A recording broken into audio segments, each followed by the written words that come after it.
Cora brought with her several kids who are actually going to be participating in today's program.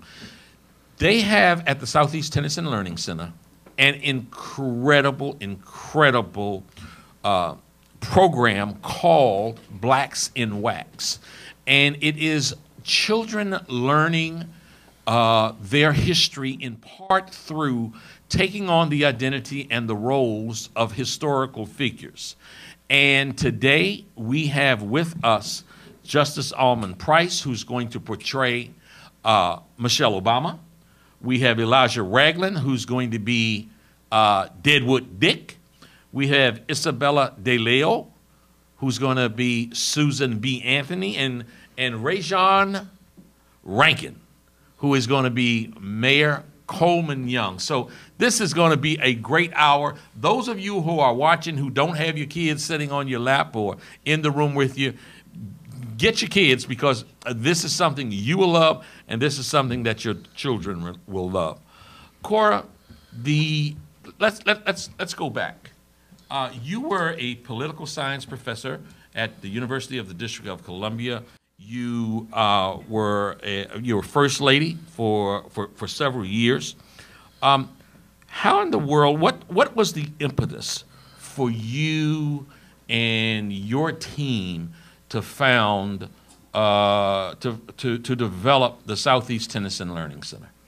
Well, it goes beyond before then, when my then husband, Marion Berry, ran for a fourth unprecedented term as mayor and asked me to be the chair of the inaugural.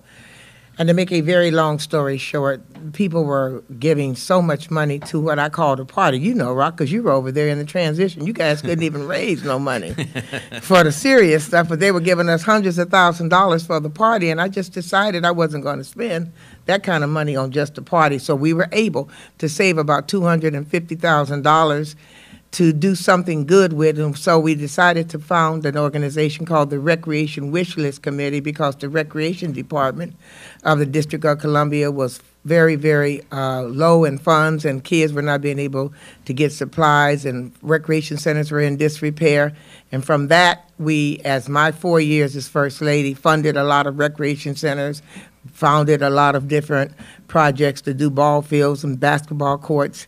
And one day I was riding down the street here in Southeast Washington, where you're located, where we're located, and saw this these lands that had a lot of broken bottles, hypodermic needles, you know, drug paraphernalia. But I also saw something that said that this looked like one time or other it was a tennis court. So I did a little research, found out about it. Make a long story short, we renovated the tennis courts.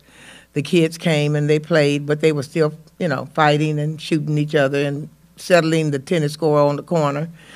And it was just decided that they needed a little bit more than just sports or tennis. And so with God's vision, a lot of help from a lot of people, we built the Southeast Tennis and Learning Center, which is an academic and a sports facility. Our theme is that tennis is the hook, but education is the key.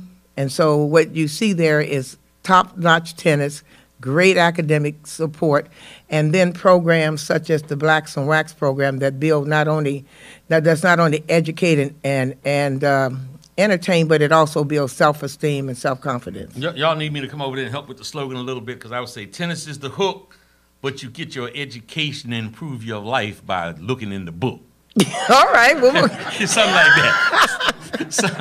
Something like that. All right, then. You know what? Somebody write that down who's in the audience. Because I'll be forgotten by the time we get off there here.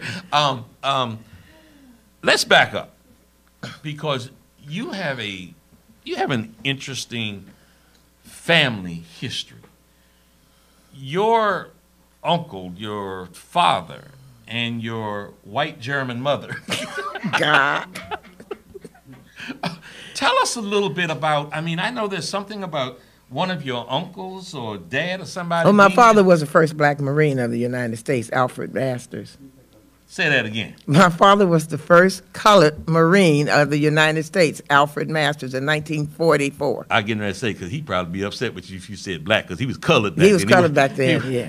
He wasn't black. That and he was the first Marine ever. Ever.